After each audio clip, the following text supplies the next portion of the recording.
आपण fundamental theorem of interior calculus हा point बघतोय डेफिनेट इंटिरियर मधील. तर त्यामध्ये ह्या पॉईंटमध्ये आपण ज्या पहिल्या 4 प्रॉपर्टीज ज्या आहेत त्या आपण आधीच्या लेक्चरमध्ये बघितल्या आहेत. तर आपण आज प्रॉपर्टीज नंबर 5, 6, 7 and 8 या आपण प्रॉपर्टीज आज बघूयात. त्यामध्ये 5th नंबरची प्रॉपर्टी आहे integration of a to b f of x dx is equal to integration of a to b f of a plus b minus x dx. ठीक आहे. So ही प्रॉपर्टी आपण प्रूव्ह करूयात. स्टार्टिंगला आपण कन्सिडर करूयात की लेट एफ ऑफ एक्स या फंक्शनचे इंटिग्रेशन जे आहे ते जी ऑफ एक्स प्लस सी आहे ते आपण कन्सिडर करूयात. जी ऑफ एक्स प्लस सी. ठीक आहे. सो आता आपण या दोन्ही मधील एक टर्म कन्सिडर करूयात. मग तुम्ही लेफ्ट हँड साइड कन्सिडर केली तरी तुमचे सोल्युशन बरोबर येईल. राईट हँड साइड जर तुम्ही कन्सिडर केली तरी तुमचे येणार सोल्युशन जे आहे ते करेक्ट येईल. ती कोणती तुम्ही साइड यापैकी कन्सिडर करू शकता. So consider RHS is equal आपल्याला मिळेल ह्या राईट हँड साइड स्टेप आहे a to b f of a plus b minus x with respect to x. ठीक आहे. आपण राईट हँड साइड कन्सिडर केली आहे. आता यामध्ये जी टर्म आहे a plus b minus x या टर्मला आपण एक व्हेरिएबल कन्सिडर करूयात आणि त्यानंतर आपण त्या फंक्शनचे इंटिग्रेशन फाइंड आउट करूयात. So put a plus b minus x equal to t. आपण या टर्म बद्दल t हे लेटर मांडलेलं आहे. ज्या वेळेला आपण t मानतोय त्या स्टेपला x ची व्हॅल्यू जी आहे ती लगेच फाइंड आउट करून ठेवायची त्या आहे त्या स्टेपवरून. मग यावरून आपल्याला x काय मिळेल तर a plus b minus t हा मिळेल x. कारण तो आपल्याला लास्टला ज्यावेळेला सोल्युशन आपल्याला फाइंड आउट होईल त्या ठिकाणी आपल्याला x पुन्हा रिप्लेस करावा लागेल. त्यामुळे x जो आहे त्या ठिकाणी लगेच फाइंड आउट करून ठेवायचा. ठीक आहे. म्हणजे ज्यावेळेला आपण पुट करतो एखाद्या टर्म बद्दल त्यानंतर आपण नेक्स्ट स्टेप काय करतो तर आहे त्या फंक्शनला डिफरन्शिएट करतो. सो याला डिफरन्शिएट करायला आपल्याला काय मिळेल तर a प्लस b हा कॉन्स्टंट आहे तो 0 होईल. मायनस x इन डेरिव्हेटिव्ह मिळेल 1 अँड t चे डेरिव्हेटिव्ह मिळेल dt अपॉन dx. हे तुम्हाला मी इंटिग्रेशन मध्ये सांगितलेलं आहे इंडिफरंट इंटिग्रेशन मध्ये. तरी पुन्हा तुम्हाला एकदा रिवाइज करते. यावर आपल्याला नेक्स्ट स्टेप काय मिळेल तर dx डिवाइड आहे या साईडला आला की तो मल्टिप्लाय होईल आणि 0 आहे तो कॅन्सल होईल. मग मल्टिप्लाय dx झाल्यानंतर आपल्याला मिळेल minus dx equal to dt. आपल्याला हवे व्हॅल्यू dx पॉझिटिव्ह dx ची. सो याच्यावर पॉझिटिव्ह dx मिळेल निगेटिव्ह dt. ठीक आहे. आपण टर्म फाइंड केले आहेत. आपलं पूर्णपणे एक्झाम्पल हे जे आपण व्हेरिएबल मांडलेलं आहे t तर t व्हेरिएबल मध्ये कन्वर्ट झालेलं आहे. ज्यावेळेला आपण आता या डेफिनेट इंटिग्रल मध्ये ज्यावेळेला आपण सबस्टिट्यूशन मेथड वापरतो त्यावेळेला ती मेथड वापरल्यानंतर डेरिव्हेटिव्ह फाइंड आउट केल्यानंतर सगळ्या व्हॅल्यू फाइंड केल्यानंतर लिमिट जे आहे ते लिमिट सुद्धा त्या ठिकाणी चेंज करायचं. तर लिमिट चेंज का होतं हे जे लिमिट आहे हे एक्स टेन्स टू लिमिट आहे. बरोबर. या फंक्शन मध्ये एक्स हे व्हेरिएबल आहे मेन. आपण त्या x respect to integration find करतोय. त्यामुळे ते जे लिमिट असणार आहे अप्पर अँड लोअर ते लिमिट सुद्धा त्या एक्स टेन्स टू लिमिट असणार आहे. बरोबर. आता आपण त्याच ठिकाणी काय करतोय तर त्याच एक्सला किंवा त्या पूर्ण टर्म बद्दल एक वेगळं व्हेरिएबल मानतोय कन्सिडर करतोय पुट करतोय. बरोबर. त्यामुळे त्यातलं लिमिट स्वतः काय होणार बदलणार आहे. हे लिमिट एक्स टेन्स टू आहे. मग आपण त्या टर्मला टी मानतोय त्यामुळे ते लिमिट टी टेन्स टू किती येईल हे आपल्याला फाइंड आउट करावं लागेल. ते या ठिकाणी वापरावं लागेल. तर बघूया तर ते लिमिट फाइंड कसं करायचं तर बघा तर हे एक्स टेन्स टू आहे म्हणजेच व्हेन एक्स इक्वल टू आपण स्टार्टिंगला लोअर लिमिट घेऊयात ए. एक्स ए असताना आपल्याला टी किती मिळेल दिस इम्प्लाइज किंवा then t is equal to a plus b minus a. Plus minus a cancel होईल बी टी मिळेल बी म्हणजेच एक्स ए असताना आपल्याला टी मिळाला बी. सिमिलरली एक्स बी असताना when x equal to b then त्यानंतर टी आपल्याला मिळेल a plus b minus b is equal to b. B get cancel b get a. ठीक आहे. म्हणजे आपल्याला काय समजलं तर एक्स ए असताना टी मिळतोय बी एक्स बी असताना टी मिळतोय ए. म्हणजे आपल्या या टी व्हेरिएबलसाठी आपल्याला लिमिट मिळालं हे. म्हणजेच ए असताना बी मिळालं आहे हे लोअर लिमिट झालं बी. बी असताना ए मिळालं आहे अप्पर लिमिट झालं ए. ठीक आहे. So RHS become integration of, बघा ए असताना बी आहे त्यामुळे ए जागेवरच तो बी येणार. तर चुकून तुम्ही या ठिकाणी बघून ए टू बी परत लिमिट पुट कराल तर एक्स किती असताना टी किती मिळाले हे लाईन महत्वाची आहे ते बघायचं आणि त्यानंतरच लिमिट अप्लाय करायचं. तर एक्स ए असताना बी बी मिळालं आहे, एक्स बी असताना टी ची व्हॅल्यू मिळाली आहे ए, म्हणजे लिमिट झालं b to a. F of t into dx ची व्हॅल्यू आहे मायनस डी टी. ठीक आहे. सो मायनस साइन इंटिग्रेशनच्या बाहेर निघेल common. So minus integration of b to a f of t into d t. ठीक आहे. आता मायनस साइन या ठिकाणी आहे ते मायनस साइन आपल्याला कॅन्सल करायचं आहे. तर आपण प्रॉपर्टीज बघितलेली आहे त्या प्रॉपर्टीनुसार जे मायनस साइन आहे ते मायनस साइन कॅन्सल कसं करायचं. तर प्रॉपर्टी सेकंड आपल्याला झालेली आहे. तर बघा तुम्ही रिझन लिहिते, since integration of a to b f of x dx equal to minus integration of b to a f of x dx. तर चेंज आपण कसं करू शकतो. ज्यावेळेला फंक्शनचं लिमिट आपण अप्परचं लिमिट लोअरचं लिमिट अप्पर करतो त्यावेळेला त्या फंक्शनला त्या इंटिग्रेशनला मायनस साइन हे मल्टिप्लाय होतं. किंवा मायनस साइन कॅन्सल करायचं असेल तर तेच लिमिट पुन्हा चेंज करायचं, त्यानुसार मायनस साइन कॅन्सल आपल्याला हे लिमिट मिळते की हे स्टेप मिळते. ठीक आहे. तर आपल्याला आपल्या थेरममध्ये काय मिळेल बघा, प्रॉपर्टीजमध्ये next step integration of minus sign cancel केले आपण. So integration of lower limit होईल ए आणि अप्पर लिमिट होईल b f of t d t. ठीक आहे. सो आता आपण नेक्स्ट जी आपली प्रॉपर्टी थर्ड आहे ती प्रॉपर्टी थर्ड या ठिकाणी वापरणार आहोत. तर प्रॉपर्टी थर्ड काय आहे तर बघा,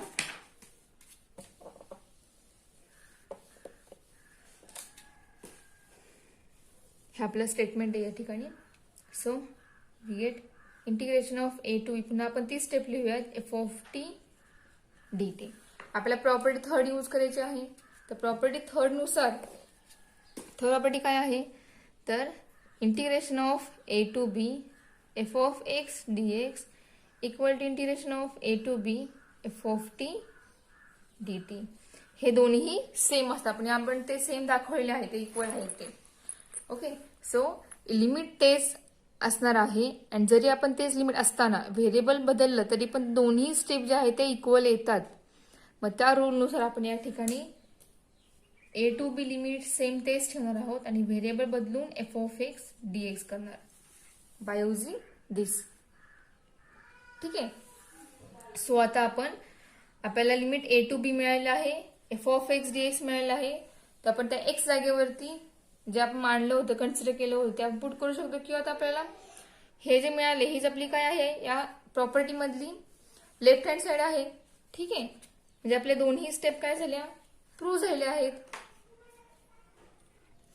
हीच आपली काय आहे LHS आहे. Therefore integration of a to b f of x is equal to आपल्याला मिळाला a to b f of a plus b minus x into dx. ठीक आहे. आपल्याला आन्सर मिळालेला आहे. म्हणजेच या ठिकाणी जरी व्हेरिएबल या टाइपमध्ये असेल अप्पर लोअर लिमिट ऍडिशन करून त्यामधून जर एक्स मायनस केला असेल या ठिकाणी आहे तो, तरी त्या दोघांचे येणार सोल्युशन हे दोन्ही सेम असतात. ठीक आहे. ही झाली आपली फिफ्थ प्रॉपर्टी, ती प्रूव्ह झालेली आहे. आता आपण सिक्स प्रॉपर्टी जी आहे ती बघूयात. सिक्स प्रॉपर्टी काय आहे बघा, integration of 0 to a f of x dx is equal to integration of 0 to a f of a minus x into dx. ठीक आहे. तर बघूया आता प्रूव्ह करूयात आपण. So let integration of f of x dx is equal to g of x plus c. हे आहे f of x integration. So आता आपण याच्यामधील राईट हँड साइड जे आहे ते आपण कन्सिडर करूया. So consider RHS is equal to integration of 0 to a f of a minus x dx. Property 5th आणि 6th पूर्ण सेम आहेत. फक्त फरक एवढाच आहे की लिमिट वेगळं आहे आणि एफ ऑफ जी टर्म आहे ती टर्म फक्त वेगळी आहे. बाकी मेथड आपण पूर्ण सेम दोन्हीमध्ये यूज करणार आहोत. आपण 5th मध्ये काय केलं होतं, सबस्टिट्यूशन मेथड वापरली होती. यामध्ये आपण तीच मेथड वापरणार आहोत. तर बघा, put a minus x is equal to t. This implies x equal to काय मिळेल आपल्याला, a मायनस टी मिळेल. ठीक आहे, पुट करतोय, डेरिव्हेटिव्ह फाइंड करावे लागेल. तर डेरिव्हेटिव्ह काय माहिती, मी या इंटिग्रेशन या प्रॉपर्टीमध्ये मी डेरिव्हेटिव्ह डायरेक्ट लिहिते. डेरिव्हेटिव्ह काय लिहायची, तर minus d x equal to d t येईल. याच्यावर आपल्याला dx मिळेल मायनस डी टी. आता 5th मध्ये सांगितलेलं आहे मी की या ठिकाणी minus d x equal t d t ही स्टेप कशी येते. त्यामुळे आपण या ठिकाणी मी डायरेक्ट लिहिते ही स्टेप अशीच. ठीक आहे, व्हॅल्यू मिळाली. तर व्हॅल्यू फाइंड केल्यानंतर लिमिट आपल्याला बदलावं लागेल, कारण लिमिट आपलं x टेन्स टू आहे. ठीक आहे, जेव्हा आपण सबस्टिट्यूशन मेथड वापरतो त्यावेळेला लिमिट हे बदलायला विसरायचं नाही, कारण ते लिमिट बदलायला व्यवस्थित जर तुम्ही अप्लाय केलं असेल, लिमिट चेंज केलं असेल, तरच येणार सोल्युशन जे ते करेक्ट सोल्युशन येणार आहे. जर तुम्ही हेच जर लिमिट ही मेथड यूज करताना सुद्धा वापरलं तर तुमचं येणार सोल्युशन हे करेक्ट येणार नाही. ठीक आहे, तर बघूयात आपलं हे जे लिमिट आहे x टेन्स टू लिमिट आहे, तेच लिमिट आपल्याला t टेन्स टू करायचं आहे. तर बघा, when x equal to 0 this implies t is equal to, t काय मिळेल, तर a minus 0 equal to a. Then when limit x equal to a, this implies t is equal to a minus a 0. म्हणजे a असताना आपल्याला मिळाला 0 आणि 0 असताना आपल्याला मिळाला a. म्हणजे लिमिट झालं आपलं a टू 0 झालं, चेंज झालं, लोअरचं अप्परचं लोअर झालं हे मेथड यूज केल्यामुळे. तर पुट करूया आपण त्याच व्हॅल्यू ज्या फाइंड केलं आपण त्या लिमिट पण पुट करूया. आपल्याला काय मिळेल बघा, RHS is equal integration of 0 to a आहे, ते लिमिट 0 असताना मिळालं a, म्हणजे a टू 0 होणार f of t into minus d t. Similarly हे मायनस एन बाहेर निघेल, म्हणजे या ठिकाणी मला आपल्याला minus integration of a to 0 f of t d t. By property second प्रॉपर्टीनुसार या ठिकाणी बाय प्रॉपर्टी 2 असं रिझन मेन्शन करायचं नाही. त्या ठिकाणी ती प्रॉपर्टी जी आहे ती प्रॉपर्टी या ठिकाणी रिझन म्हणून त्या ठिकाणी राईट डाऊन करायची. तर त्या सोल्युशनला त्या प्रॉपर्टीला काय मार्क्स जे आहेत ते कम्प्लीट मार्क मिळणार आहेत. Integration of a to b f of x dx equal to minus integration of b to a f of x dx. या प्रॉपर्टीनुसार आपल्याला काय करता येईल, हे मायनस साइन कॅन्सल करून आपल्याला नेक्स्ट स्टेप लिहिता येईल, integration of 0 to a f of t into d t. ठीक आहे, आता आपल्याला व्हेरिएबल ते आहे, व्हेरिएबल बदलायचं आहे. तर आपण प्रॉपर्टी थर्ड नुसार व्हेरिएबल बदलणार आहोत. तर प्रॉपर्टी थर्ड काय आहे, तर बघा, therefore is equal integration of 0 to a f of t into dt. So since third property लिहिते मी तर integration of a to b f of x dx is equal integration of a to b f of t dt. यानुसार आपण या ठिकाणी लिहिणार 0 to a f of x dx. ठीक आहे, आणि हीच आपली काय आहे, तर LHS आहे. बरोबर, म्हणजेच आपल्या दोन्ही right hand side left hand दोन्ही सेम झाले आहेत. मग तेच आपण कम्प्लीट सोल्युशन लिहूया. Integration of 0 to a f of x dx equal to integration of 0 to a f of a minus x dx. हे आपल्या या प्रॉपर्टीचं सोल्युशन झालेलं आहे. आपली प्रॉपर्टी 6 जी आहे ती प्रूव्ह झालेली आहे. ठीक आहे, आता आपण प्रॉपर्टी 7 आहे ती 7 प्रॉपर्टी बघूयात. प्रॉपर्टी 7 काय आहे बघा, integration of 0 to 2a f of x dx equal to integration of 0 to a f of x dx plus integration of 0 to a f of 2a minus x into dx. ठीक आहे, तर बघा property 7 जी आहे ती property 7 prove करूया. So याची जी left right hand side जी आहे ती आपण कन्सिडर करूयात. Integration of 0 to a f of x dx plus integration of 0 to a f of 2a minus x into dx. ठीक आहे. यालाच आपण काय करूयात, हे जे पहिला इंटिग्रेशन त्याला आपण I1 कन्सिडर करूयात, सेकंड इंटिग्रेशनला आपण I2 कन्सिडर करूयात. आता जो I2 आहे आपण हा I2 सॉल्व्ह करूयात. त्याचं बघूया आपलं सोल्युशन काय मिळते ते. So consider I2 is equal integration of 0 to a f of 2a minus x into dx. ठीक आहे. आता याच्यामध्ये आपण मेथड सेम जशी आपण प्रॉपर्टी 6 प्रूव्ह केली त्यानुसार आपण प्रॉपर्टी 6 नुसार हे एक्झाम्पल आपण सॉल्व्ह करणार आहोत. तर बघा आपण हे सॉल्व्ह कसे करणार आहे ते. तर put 2a minus x is equal to t. याला टी मानतोय, याच्यावरून आपल्याला एक्स मिळेल 2a मायनस टी. याचे आपल्याला डेरिव्हेटिव्ह मिळेल minus dx is equal to dt. This implies dt is equal to minus dx. ठीक आहे. आता आपण सगळ्या व्हॅल्यूज आहेत त्या फाइंड आउट केल्या. आता आपण लिमिट बदलणार आहोत. तर व्हेन लिमिट आपलं x टेन्स टू आहे x इक्वल टू a. आधी आपण अप्परच फाइंड करूया, तुम्हाला पुट करताना सोपं जाईल. लिमिट x आपण a पुट करूया जे अप्पर लिमिट आहे ते. मग त्याच्यावर आपल्याला t काय मिळेल बघा. So t is equal to 2a minus x a आहे मग 2a मायनस a. 2a मधून a कॅन्सल होईल, आपल्याला मिळेल a. Next when x equal to 0 this implies t equal to 2a minus 0 is equal to 2a. म्हणजे आपलं limit जी आहे ते a टू 2a असं बदललेलं आहे. सॉरी 2a टू a असं बदललेलं आहे. तर बघूयात आपला आन्सर. पुट करूयात सगळ्या व्हॅल्यूज आणि limit. So I2 is equal to integration of 0 असताना 2a मिळालेला आहे. So 2a f of t into minus dt.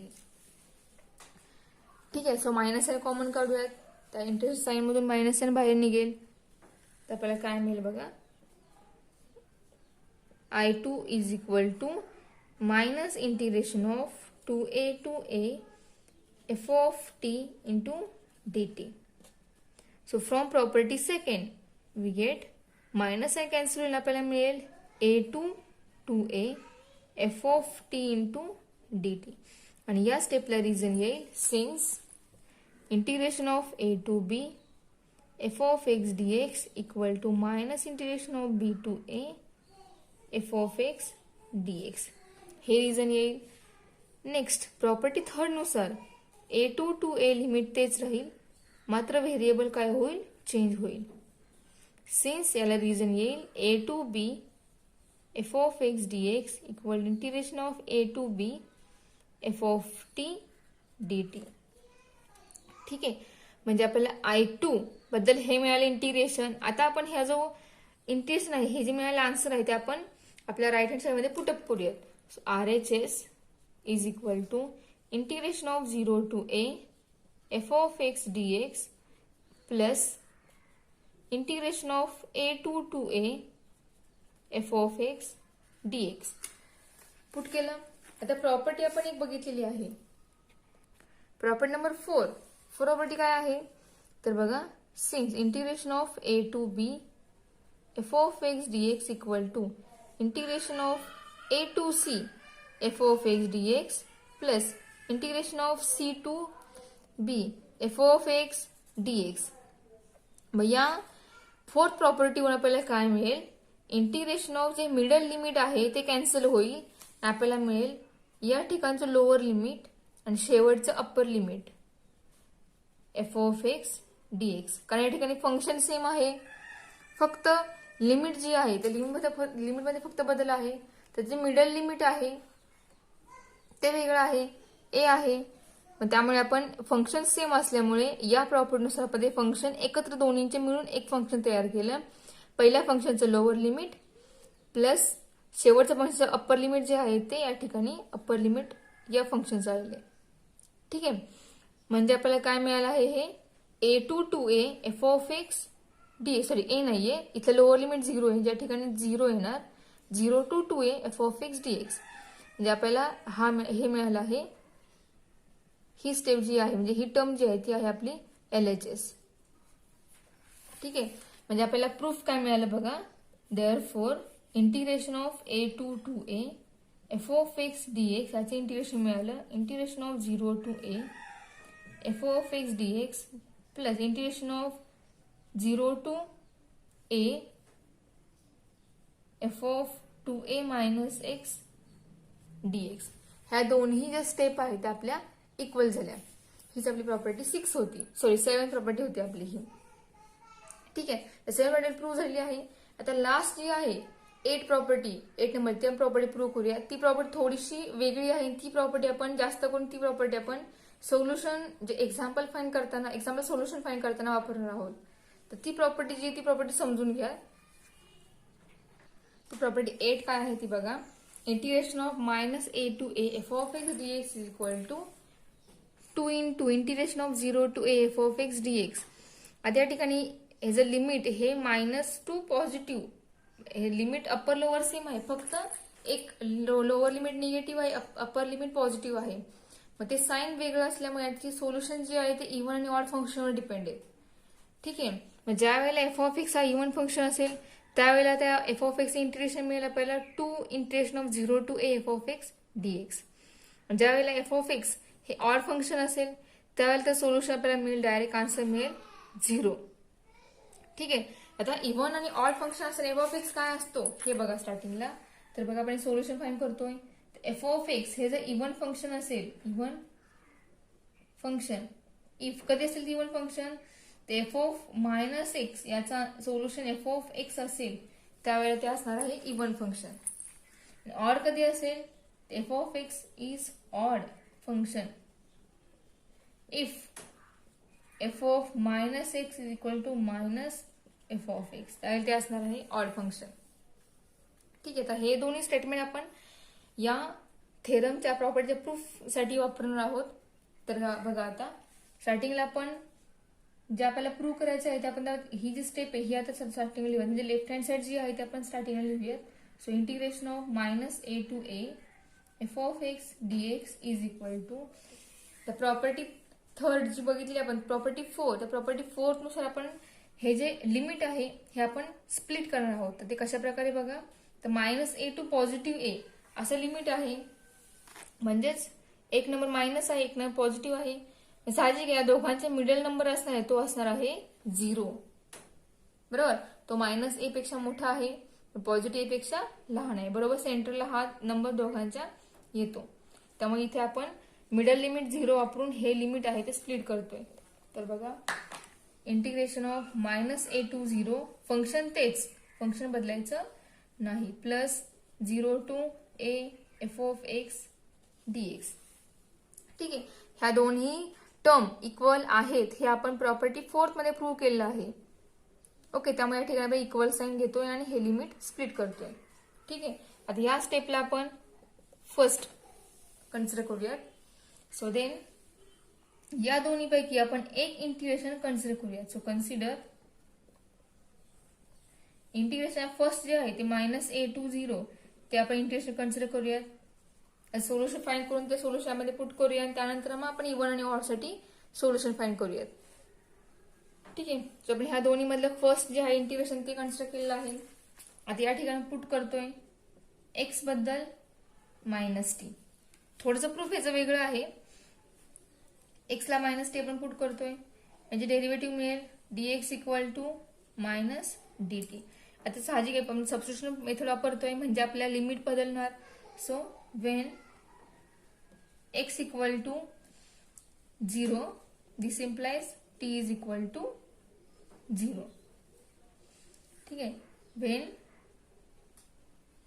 x equal to minus a this implies t is equal to minus into minus a म्हणजेच positive a.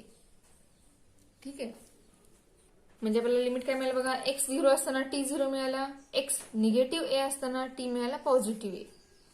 तर हे जे limit आहे ते आपण पुटअप करूया. So we get integration of I equal to integration of minus a असताना आपल्याला पॉझिटिव्ह ए मिळाला म्हणजे a to 0 f of minus t into minus d t. ठीक आहे. आता इथं बघा मायनस इंटिग्रेशन बाहेर निघेल म्हणजे minus integration of a to 0 f of minus t into d t. F of minus t म्हणजे मायनस साईन हे बाहेर निघणार नाही कारण ते फंक्शन आहे, फंक्शन ऑफ मायनस टी आहे. हे मायनस साईन डी टी ला मल्टिप्लाय होतं म्हणून ते बाहेर निघाले इंटिग्रेशनच्या. पण एफ ऑफ मायनस टी आहे ते मायनस साईन हे या एफ ऑफ फंक्शनच्या बाहेर निघणार नाही कारण ही टर्म पूर्ण वेगळी आहे आणि ही टर्म वेगळी आहे. ठीक आहे. सो नेक्स्ट बघा काय येईल आपली मायनस साईन आपण बाहेर काढला आहे. सो प्रॉपर्टी सेकंड प्रॉपर्टी आपल्याला काय मिळेल integration of 0 to a upper limit lower झालं, लोअर लिमिट अप्पर झालेलं आहे तेव्हा मायनस साईन आपण कॅन्सल केलेलं आहे. F of minus t into d t. Since reason लिहूयात आपण integration of a to b f of x d x minus integration of b to a f of x d x. ठीक आहे. Integration 0 to a from property third प्रॉपर्टीचं आपल्याला काय मिळेल variable वेगळं मिळेल, लिमिट मात्र सेम तेच राहणार आहे, फक्त व्हेरिएबल येईल या ठिकाणी minus x into d x. Since reason लिहूयात a to b f of x d x equal to integration of a to b f of t into d t. ठीक आहे. म्हणजे आपल्याला आय काय मिळाला तर हा मिळाला आहे आय. बरोबर. आता हाच आपण इथे पुटअप करूयात आपल्या या इंटिग्रेशन मध्ये आपण ज्याला फर्स्ट स्टेप कन्सिडर केली आहे त्या इक्वेशन मध्ये आपण हे लिमिट पुट करूयात आणि पुट करून आपल्याला जी स्टेप मिळेल ती स्टेप आपण या ठिकाणी राईट डाऊन करूयात. बघा आपल्याला काय मिळेल.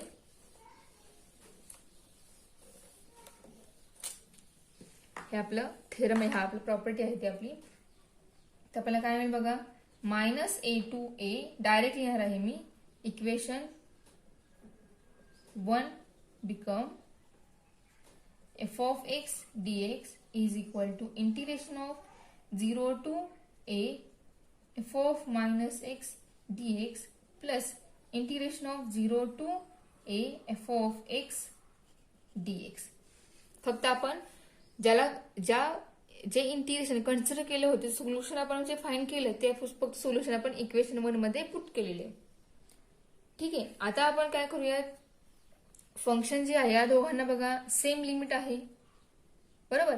इंटिग्रेशन आहे, लिमिट सेम आहे, फंक्शन मात्र वेगळी आहेत. ही दोन्ही फंक्शन वेगळी आहेत. पहिला आहे एफ ऑफ मायनस एक्स, दुसरं फंक्शन आहे एफ ऑफ एक्स. पण दोघांनाही आपण x with respect to x ने इंटिग्रेट करतोय. ठीक आहे. आणि दोघांचे इंटिग्रेशन त्या इंटिग्रेशनवरचं लिमिट अप्पर आणि लोअर लिमिट सेम आहे. ज्यावेळेला लिमिट सेम असतं त्यावेळेला आपण ते दोन्ही टर्म एकत्र करू शकतो. F of minus x plus f of x with respect to x. बरोबर. आपण आतापर्यंत स्प्लिट करत होतो, आता आपण ह्या स्टेपमध्ये एकत्र करतोय, फक्त रिव्हर्स प्रोसेस करतोय. ठीक आहे. आता आपण एफ ऑफ एक्स इव्हन असताना एफ ऑफ एक्स ऑड असताना आपल्याला काय मिळेल आन्सर ते फाइंड करूयात. ठीक आहे. आपल्याला minus a to a limit असताना एफ ऑफ एक्स डीएक्स बद्दल आपल्याला हे स्टेटमेंट मिळालं आहे. आता स्टार्टिंगला आपण कन्सिडर करूयात एफ ऑफ एक्स हा ऑड फंक्शन आहे. If f of x is odd function. बरोबर. F of x odd function असेल त्यावेळेला एफ ऑफ मायनस एक्स हा आपल्याला मिळतो f of minus f of x मिळतो. So hence minus a to a f of x dx equal to 0 to a limit is into bracket. बघा ज्यावेळेला f of x हा odd आहे त्यावेळेला f of minus x हा minus f of x आहे. म्हणजे आपण इथे एफ ऑफ मायनस एक्स बद्दल ही व्हॅल्यू पुट करणार minus f of x plus f of x into dx. तर plus minus f of x दोन्ही कॅन्सल होतील आणि आपल्याला मिळेल या ठिकाणी इंटिग्रेशन ऑफ 0 टू ए. 0 मिळेल विथ रिस्पेक्ट टू एक्स. 0 आहे त्यामुळे याचं पूर्ण सोल्युशन मिळेल 0. ठीक आहे. सो नेक्स्ट बघा आता ऑड असताना आपल्याला आन्सर 0 मिळालं. आता एफ ऑफ एक्स इव्हन असताना काय मिळेल बघा. So if f of x is even function then f of minus x हा काय मिळतो आपल्याला पॉझिटिव्ह एफ ऑफ एक्स मिळतो. So hence integration of minus a to a f of x dx is equal to integration 0 to a into bracket. बघा आपलं function हे आहे even आहे. इव्हन असताना एफ ऑफ मायनस एक्स हा f of x असतो. आता आपण एफ ऑफ मायनस बद्दल हे पुट करणार आहोत. आपल्याला काय मिळेल बघा, f of x plus f of x into dx is equal to integration 0 to a f of x plus f of x to f of x into dx. यातील 2 आहे तो कॉन्स्टंट आहे, तो बाहेर निघेल इंटिग्रेशनच्या, म्हणजे आपल्याला मिळेल 2 into integration of 0 to a f of x dx. ठीक आहे, म्हणजे आपलं सोल्युशन कम्प्लीट झालेलं आहे. आपल्याला सोल्युशन काय मिळालं तर बघा, इंटिग्रेशन -a टू a असताना f of x dx integration मिळालं. एफ ऑफ एक्स इव्हन असताना आपल्याला आन्सर मिळालं 2 integration 0 to a f of x dx. And f of x odd असताना आपल्याला मिळालं आन्सर 0. ठीक आहे, म्हणजे आपली 8 नंबरची म्हणजे प्रॉपर्टी जी आहे ती आपली प्रूव्ह झालेली आहे. ठीक आहे, म्हणजे आपल्या property first, second, third, fourth, fifth, 6, 7 and 8 या सगळ्या प्रॉपर्टी आपण प्रूव्ह केल्या आहेत. आता आपण या प्रॉपर्टी पेनची एक्झाम्पल्स आहेत, म्हणजे आपला एक्सरसाइज 4.2 तो बघूयात. नेक्स्ट लेक्चरला बघूयात आपण तो एक्सरसाइज.